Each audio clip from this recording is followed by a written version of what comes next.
Capsicum butter পনির করার জন্য নিয়ে নিলাম বেশ কিছু পরিমাণ পনির আর মশলার মধ্যে নিয়ে নিলাম 1 চা চামচ মগজ, 1 চা চামচ সাদা তিল আর কিছু পরিমাণ কাজু বাদাম। রাই সর্ষে নিয়ে নিলাম চা চামচের 1 চামচ আর সবশেষে নিলাম টক দই পরিমাণ মতন। এবার প্রথমে পনিরকে ভালোভাবে পছন্দ মতন পিস করে নিতে হবে। পিস করে নেওয়ার পর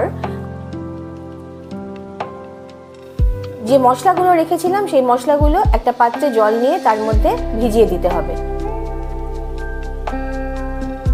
এবার একটা ক্যাপসিকাম নিয়ে সেগুলোকে পনিরের মতন পছন্দসই পিস করে কেটে নিলাম।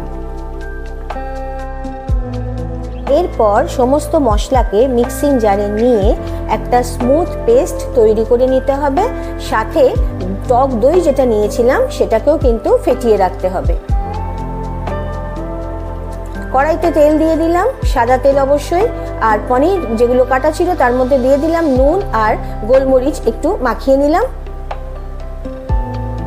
মাখিয়ে নিয়ে ডিমে আঁচে পনিরগুলোকে ভালোভাবে একটু হালকা করে ভেজে নিয়ে একটা পাত্রের মধ্যে তুলে রাখতে হবে।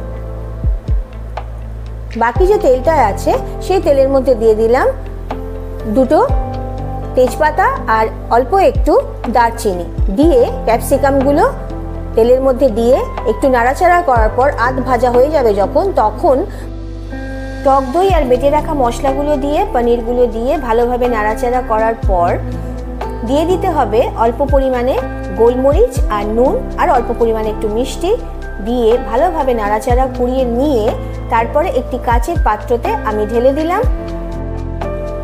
সবশেষে দিয়ে দিতে হবে বাটার। রেডি হয়ে গেল আমার ক্যাপসিকাম বাটার পনির।